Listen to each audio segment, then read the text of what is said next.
अल्हम्दुलिल्लाह नहमदुहु व नस्तईनुहु व नस्तगफिरुहु व नु'मिनु बिही व नतवक्कलु अलैहि व नऊज़ु बिल्लाहि मिन शुरूरि अनफुसिना व मिन सय्यिआति अमालिना मन यहदिहिल्लाहु फला मुज़िल्ल लहु व मन युज़लिलहु फला हादिय लहु व नशहदु अन ला इलाहा इल्लल्लाहु वहदहु ला शरीका लहु व नशहदु अन्न सय्यिदना व सनदना व शफीअना व हबीबना व मौलाना मुहम्मदिन व बारिक व सल्लिम। अम्मा बअदु क़ाल अल्लाहु तबारक व तआला फ़ी कलामिहिल मजीद वल फ़ुरक़ानिल हमीद। अऊज़ु बिल्लाहि मिनश शैतानिर रजीम। बिस्मिल्लाहिर रहमानिर रहीम। सुब्हानल्लज़ी अस्रा बिअब्दिही लैलन मिनल मस्जिदिल हराम इलल मस्जिदिल अक़सा अल्लज़ी बारकना हौलहु लिनुरियहु मिन आयातिना इन्नहु हुवस समीउल बसीर। सदक़ल्लाहु मौलानल अज़ीम व सदक़ रसूलुहुन नबियुल करीम व नहनु अला ज़ालिका लमिनश शाहिदीन वश्शाकिरीन वल्हम्दुलिल्लाहि रब्बिल आलमीन। मोहतरम हाज़रीन जुमा, अज़ीज़ान गिरामी और दूर दराज से तशरीफ़ लाए हुए हमारे दीनी ईमानी भाइयों, बुज़ुर्गों और दोस्तों, रजब का महीना है। रजब के बाद शाबान है और उसके बाद वो महीना जो सबसे अफजल महीना है, जो नेकियों का महीना है, जो रमज़ान का महीना है, जो बहुत जल्द इंशाअल्लाह आने वाला है। जब ये महीना आता था यानी रजब का महीना, तो अल्लाह के नबी ये दुआ करते थे, अल्लाहुम्मा बारिक लना फ़ी रजब व शाबान व बल्लिगना इला रमज़ान, कि ए अल्लाह हमें रजब और शाबान के महीने में बरकतें अता फरमा और हमें रमज़ान का महीना नसीब फरमा। ये दुआएं किया करते थे। यही वो रजब का महीना है जिस रजब के महीने में बहुत ही मशहूर व मारूफ सफ़र अल्लाह के नबी अलैहिस्सलातु वस्सलाम ने किया है, जिसे हम और आप सफ़र मेराज के नाम से याद करते हैं। और हम और आप इंशाअल्लाह आज के जुमे में सफ़र मेराज के ताल्लुक़ से ही बातें सुनेंगे। अल्लाह के नबी अलैहिस्सलातु वस्सलाम ने अपनी ज़िंदगी में बेशुमार असफ़ार किए हैं, लेकिन सबसे ज़्यादा अगर किसी सफ़र को याद रखा जाता है तो वो दो सफ़र है। एक सफ़र हिजरत, जब अल्लाह के नबी अलैहिस्सलातु वस्सलाम ने मक्का की सरज़मीन से हिजरत फरमाई थी मदीने की तरफ, और ये दूसरा सफ़र है जो अल्लाह के नबी अलैहिस्सलातु वस्सलाम को सातों आसमान की सैर कराई गई थी, जिसे सफ़र मेराज के नाम से याद किया जाता है। ये दो सफ़र ऐसे हैं जो सबसे ज़्यादा मशहूर है, और इन दोनों सफ़रों की खुसूसियत ये है कि दोनों सफ़र के अंदर एक रफ़ीक भी है, एक यार भी है, एक साथी भी है। जब हिजरत का सफ़र पेश आता है तो आपके रफ़ीक सैयदना हज़रत अबू बकर सिद्दीक़ रज़ी अल्लाहु अन्हु है, और जब मेराज का सफ़र पेश आता है तो उस वक्त सैयदुल मलाइका हज़रत जिब्राईल अलैहिस्सलातु वस्सलाम एक हद तक आपकी रिफ़ाक़त मौजूद है अल्लाह के नबी के साथ। सफ़र मेराज जो अल्लाह के नबी अलैहिस्सलातु वस्सलाम के साथ पेश आया है, अल्लाह ताला ने अपने महबूब को सातों आसमान की सैर कराई है। इस सफ़र के पीछे के असबाब क्या है, वजूहात क्या है, आखिर ये नौबत क्यों आई कि अल्लाह के नबी अलैहिस्सलातु वस्सलाम को ज़मीनी सफ़र से हटकर आसमानी सफ़र करवाना पड़ा। सातों आसमान की सैर अल्लाह ताला ने अपने महबूब की कराई। अल्लाह के नबी अलैहिस्सलातु वस्सलाम अर्श तक पहुँचे और उस जगह भी पहुँचे जहाँ अल्लाह ताला के अहकाम लिखे जाते हैं, जहाँ कलम की आहट जिसे शरीफुल अक़लाम कहा जाता है, सातों आसमान से ऊपर तक गए। आखिर इस सफ़र मेराज के असबाब क्या है, इसके ताल्लुक़ से लिखा है कि तीन असबाब बल्कि यूँ कह लीजिए कि 3 हादिसात ऐसे पेश आए हैं अल्लाह के नबी अलैहिस्सलातु वस्सलाम की ज़िंदगी में कि जिन हवादिसात ने आपके दिल को छलनी कर दिया। अल्लाह के नबी अलैहिस्सलातु वस्सलाम अंदर से टूट गए थे, गमज़दा रहा करते थे, इसीलिए उस हवादिसात के साल को आमुल हुज़्न कहा जाता है। अल्लाह के नबी अलैहिस्सलातु वस्सलाम को नबुव्वत मिली, 10 साल तक नबुव्वत की दावत देते रहे। उसके बाद जब नबुव्वत का 10वां साल आता है तो 2 हादसे पेश आते। रजब का महीना है, रजब के महीने में यही महीना है, इसी महीने में आपके जो सबसे बल्कि साहिबान की तरह जो हमेशा आपके साथ रहा करते थे, जो दुख हो या सुख हो हर घड़ी में आपका साथ दिया करते थे, आपके महबूब चचा ख्वाजा अबू तालिब का इंतकाल हो जाता है। ये कम बड़ा हादसा नहीं था। अल्लाह के नबी अलैहिस्सलातु वस्सलाम के साथ ये बहुत बड़ा हादसा पेश आया था। जो चचा पूरी ज़िंदगी आपके मोइनो मददगार रहे, जो साहिबान की तरह, साए की तरह अल्लाह के नबी अलैहिस्सलातु वस्सलाम के साथ हमेशा रहा करते थे। पूरा मक्का आपका मुखालिफ हो चुका था, हमने इससे पहले सुना है, पूरा मक्का आपका मुखालिफ हो चुका है, लेकिन उस मुखालफत के ज़माने में भी ख्वाजा अबू तालिब ने अपने चचा, अपने भतीजे अल्लाह के नबी अलैहिस्सलातु वस्सलाम का साथ नहीं छोड़ा। शेब अबी तालिब का वाक़या पेश आया, 3 साल तक अल्लाह के नबी और इनके ख़ानदान को कैद कर दिया गया, खाने पीने के सारे सामान का बायकाट कर दिया गया। ख्वाजा अबू तालिब जो आपके चचा है, ये भी आपके साथ थे। रजब के महीने में इंतकाल होता है, ये कम बड़ा हादसा नहीं था। अल्लाह के नबी अलैहिस्सलातु वस्सलाम के साथ ये पहला हादसा था। रमज़ान का महीना आता है, आपकी सबसे चहेती बीवी, वो बीवी जिसने अपनी पूरी मालो दौलत को इस दीन की इशाअत के लिए, इस दीन की खिदमत के लिए अल्लाह के नबी के कदमों में निछावर कर दिया था, जिसके रहते हुए अल्लाह के नबी अलैहिस्सलातु वस्सलाम ने दूसरी शादी नहीं की थी और सारी औलादें अल्लाह के नबी की उसी बीवी से है, जिन्हें ताहिरा के नाम से याद किया जाता है। उम्मुल मोमिनीन हज़रत खदीजतुल कुबरा रज़ी अल्लाहु अन्हा, उनका इंतकाल हो जाता है। ये दूसरा बड़ा हादसा था। और उसके बाद आपको याद होगा, इन 2 हादसों के बाद एक तीसरा हादसा पेश आता है, जब अल्लाह के नबी ताइफ का सफ़र करते हैं।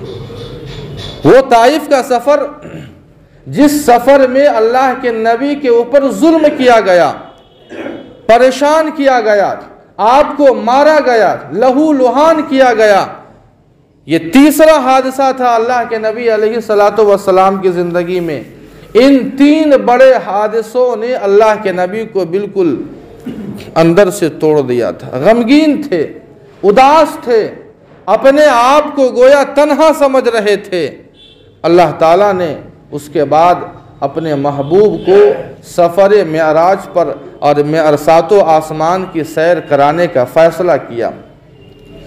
इंसान जब अल्लाह के रास्ते में ज़िल्लतें उठाता है, परेशानियां उठाता है, तकलीफ़ें उठाता है, उसके बाद अल्लाह ताला उस बंदे को मंजिलत अता फरमाते हैं, मेराज अता फरमाते हैं, तरक्की अता फरमाते हैं।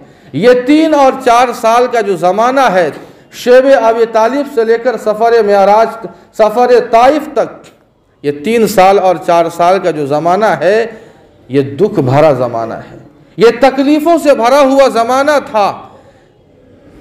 अल्लाह के नबी अलैहिस्सलातु वस्सलाम ने इस दीन की खातिर इस सारी तकलीफ़ों को बर्दाश्त किया। उसके बाद अल्लाह ताला ने अपने महबूब को मेराज नसीब फरमाया, वो तरक्की नसीब फरमाई जो आज तक किसी इंसान को ऐसी तरक्की और ऐसी मेराज नसीब नहीं हुई। अल्लाह के नबी अलैहिस्सलातु वस्सलाम अपनी चचेरी बहन हज़रत उम्मे हानी, जिनका नाम फाख्ता है, जो हज़रत अली रज़ी अल्लाहु अन्हु की अपनी सगी बहन है और अल्लाह के नबी की चचेरी बहन हुई, रात में सो रहे थे, नीम ख्वाबी का आलम था। इंसान जब सोता है तो शुरू में कच्ची नींद होती है, वही आलम था, वही कैफियत थी। अल्लाह के नबी अलैहिस्सलातु वस्सलाम हज़रत उम्मे हानी के घर में आराम फरमा रहे थे। हज़रत जिब्राईल अलैहिस्सलातु वस्सलाम चंद फरिश्तों की हमराह छत के ज़रिए से छत फटती है और उसके बाद हज़रत जिब्राईल वहाँ आते हैं और उसके बाद हतीम काबा ले जाते हैं। एक बात यहाँ पर हमारा आप याद रखें, चचेरी बहन उनमें से है जिनसे पर्दा करना लाजिम है, इसलिए जिनसे पर्दा लाजिम होता है उनके साथ खलवत यानी तन्हाई जायज़ नहीं है। अल्लाह के नबी अलैहिस्सलातु वस्सलाम की ये खलवत हज़रत उम्मे हानी के साथ ये हमें एतराज़ में नहीं डालना चाहिए, इसलिए कि उस वक्त तक पर्दे के अहकाम नाजिल नहीं हुए थे। हुर्रिमत अलैकुम उम्महातुकुम व बनातुकुम व अख़वातुकुम व अम्मातुकुम व खालातुकुम, ये जो पर्दे की आयतें हैं उस वक्त तक ये आयतें नाजिल नहीं हुई थी, पर्दे के अहकाम नाजिल नहीं हुए थे, इसलिए हमें एतराज़ नहीं होना चाहिए। हज़रत जिब्राईल अलैहिस्सलातु वस्सलाम उसी हालत में अल्लाह के नबी अलैहिस्सलातु वस्सलाम को लेकर खाने काबा और हतीम काबा पहुँचते हैं। अल्लाह के नबी वहाँ जाकर आराम फरमा रहे हैं। अल्लाह के नबी अलैहिस्सलातु वस्सलाम को उस आब ज़मज़म के कुएँ के पास ले आया जाता है। अल्लाह के नबी अलैहिस्सलातु वस्सलाम का शक़्क़ सद्र होता है, सीना चाक किया जाता है। ये चौथा और आखिरी मरहला था। अल्लाह के नबी की ज़िंदगी में 4 मरतबा शक़्क़ सद्र का वाक़या पेश आया था। पहली मरतबा 2.5 साल की उम्र में, दूसरी बार 10 साल की उम्र में, और तीसरी बार जब नबुव्वत मिलने का मौका था, और ये चौथी बार है जब मेराज के सफ़र पर अल्लाह के नबी अलैहिस्सलातु वस्सलाम जा रहे थे। शक़्क़ सद्र का वाक़या पेश आता है। फरिश्तों ने अल्लाह के नबी अलैहिस्सलातु वस्सलाम के सीने को चाक किया, आबे ज़मज़म से धोया, और जन्नत से एक सोने का तश्त हज़रत जिब्राईल अपने साथ लाए थे जिसमें नूर भरा हुआ था। वो नूर अल्लाह के नबी अलैहिस्सलातु वस्सलाम के सीने में डाल दिया और उसके बाद सीने को फिर उसी तरह सी दिया, हाथ मारा, बिल्कुल सही सालिम सीना हो गया। मोहर नबुव्वत दोनों शानों के बीच में लगा दी गई, जो ज़ाहिरन आपके ख़ातमुन नबिय्यीन होने की अलामत थी। ये चौथा वाक़या पेश आया था। यहाँ से सफ़र मेराज का वाक़या पेश आता है, सफ़र का आगाज़ होता है। यहाँ पर हम आप एक बात और याद रखें, जब मेराज के सफ़र की इब्तिदा होती है तो खाने काबा से होती है। अगर चाहते तो हज़रत जिब्राईल अलैहिस्सलातु वस्सलाम हज़रत उम्मे हानी के घर से ही इब्तिदा कर देते, सफ़र की इब्तिदा हज़रत उम्मे हानी के घर से कर देते, लेकिन अल्लाह के नबी को पहले खाने काबा और हतीम काबा में लाया गया और उसके बाद शक़्क़ सद्र का वाक़या पेश आया। उसके बाद अल्लाह के नबी अलैहिस्सलातु वस्सलाम हज़रत जिब्राईल के हमराह आगे बढ़ते हैं। यहाँ पर एक पैगाम था, वो पैगाम ये था कि अल्लाह ताला की मखलूक की इब्तिदा, मखलूक़ात की इब्तिदा ये खाने काबा से होती है। यहाँ 2 कोनों का सफ़र हो रहा था, एक कोने से दूसरे कोने तक अल्लाह के नबी अलैहिस्सलातु वस्सलाम का सफ़र होने वाला था। अल्लाह ताला ने कुरान पाक के 4 पारे में इरशाद फरमाया, इन्न अव्वल बैतिन वुज़िअ लिन्नासि लल्लज़ी बिबक्कत मुबारकन व हुदल लिल आलमीन। सबसे पहले हमने इंसानों के लिए अगर किसी चीज़ को बनाया है तो वह हमने अपने घर को बनाया है। खाने काबा जो अल्लाह का घर है, तो मखलूक़ात की इब्तिदा अल्लाह के घर से हो रही है और मखलूक़ात की इंतहा अर्श तक हो रही है। सबसे आखिर में अल्लाह ताला ने अर्श को बनाया, इंतहा वहाँ है, इब्तिदा यहाँ है, दोनों कोनों का मिलन है। गोया अल्लाह ताला अपने नबी को इब्तिदा का भी नबी और इंतहा का भी नबी बनाने वाले थे। यह पैगाम था कि मेरा नबी कोनो मका का भी नबी है, जहाँ इब्तिदा का नबी है वहाँ इंतहा का भी नबी है। अल्लाह ने यह पैगाम दिया। उसके बाद अल्लाह के नबी अलैहिस्सलातु वस्सलाम के मेराज के सफ़र का आगाज़ होता है, हतीम काबा से होता है। यहाँ एक बात और याद रखें, काबा जो है, खाना काबा जो काबतुल्लाह है, जो अल्लाह का घर है, उसका 2 हिस्सा है।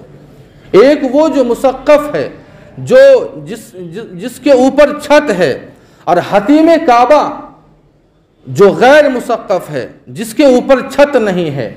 अल्लाह के नबी अलैहिस्सलातु वस्सलाम की मेराज के सफ़र का जो आगाज़ होता है वो गैर मुसक्कफ हिस्से से, जिसके ऊपर छत नहीं है। अगर चाहते तो उस जगह से सफ़र का आगाज़ होता जहाँ मुसक्कफ हिस्सा है, जहाँ छत है। लेकिन इसमें भी एक पैगाम था, वो पैगाम ये था कि जो मुसक्कफ हिस्सा था, जो खाने काबा का छता हुआ हिस्सा, जो छत ढलाई वाला हिस्सा था, उसमें 360 माबूदान बातिला रखे हुए थे। अगर वहाँ से अल्लाह के नबी सफ़र का आगाज़ करते तो शिर्क की आमिज़िश हो जाती। जब तक खाने काबा उस हिस्से को साफ़ नहीं किया गया माबूदान बातिला से, अल्लाह के नबी अलैहिस्सलातु वस्सलाम नहीं गए।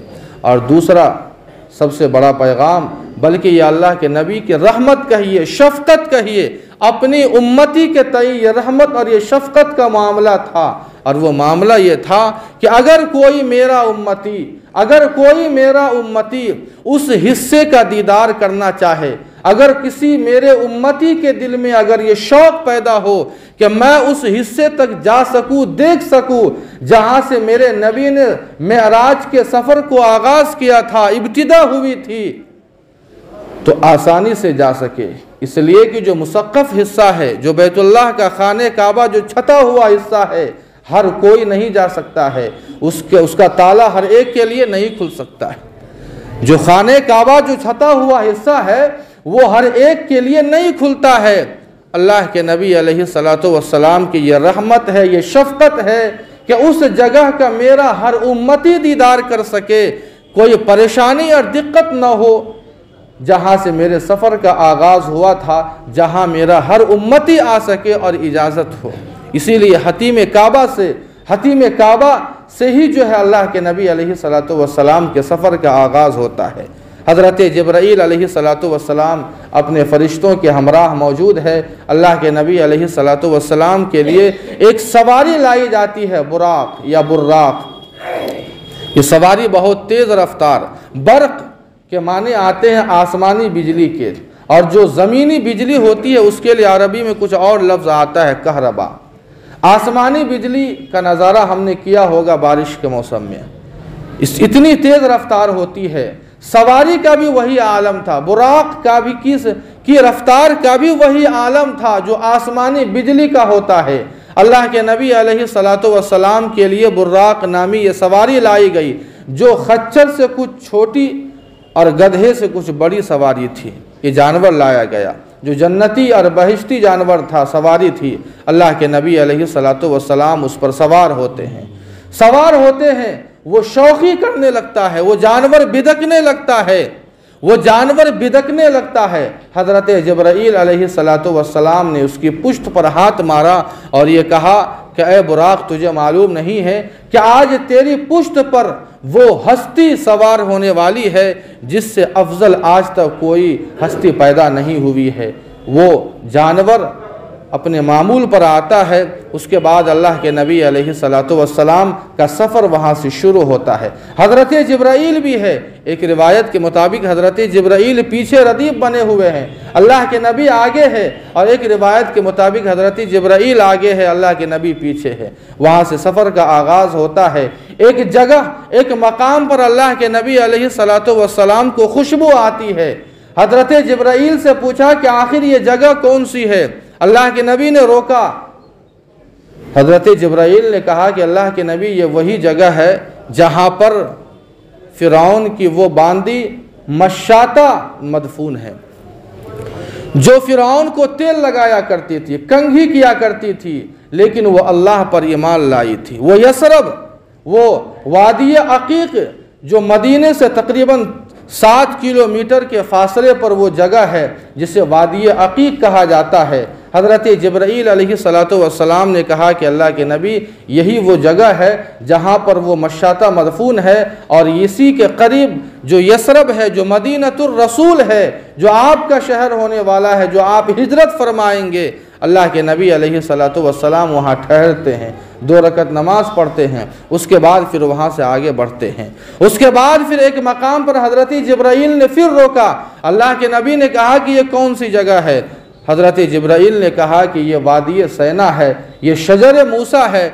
यही वो दरख्त है जिस दरख्त के नीचे हज़रत मूसा अला नबीना अलैहि सलातु वस्सलाम ने अल्लाह ताला से कलाम फरमाया था। वहाँ भी नमाज़ पढ़ी। उसके बाद फिर आगे निकलते हैं, आगे बढ़ते हैं, फिर एक मकाम पर रोका जाता है। अल्लाह के नबी ने पूछा कि ये कौन सा मकाम है? हज़रत जिब्राईल ने कहा कि ये मदियन है, ये हज़रत शुएब अलैहिस्सलातु वस्सलाम का मस्कन है, यही उनकी बस्ती है। फिर वहाँ से आगे बढ़ते हैं, फिर एक मकाम पर रोका जाता है। अल्लाह के नबी ने पूछा कि ये कौन सा मकाम है? हज़रत जिब्राईल अलैहिस्सलातु वस्सलाम ने कहा कि ये बैतुल लहम है, ये हज़रत ईसा अला नबीना अलैहिस्सलातु वस्सलाम की जाए पैदाइश है। आगे बढ़ते हैं, एक बुढ़िया के पास से गुजर होता है। उस बुढ़िया ने इशारा किया। अल्लाह के नबी अलैहिस्सलातु वस्सलाम को हज़रत जिब्राईल ने कहा कि आप उसकी तरफ मुतवज्जे न होइए, आप आगे बढ़ते रहिए। फिर आगे गुजरते हैं। आगे जब अल्लाह के नबी का काफ़िला आगे बढ़ता है तो सड़क के किनारे एक बूढ़े शख्स के पास से गुजर होता है। उस बूढ़े ने भी इशारा किया, अपनी तरफ जो है इशारा किया। अल्लाह के नबी अलैहिस्सलातु वस्सलाम को हज़रत जिब्राईल ने मना किया और कहा कि आप आगे बढ़ते रहिए।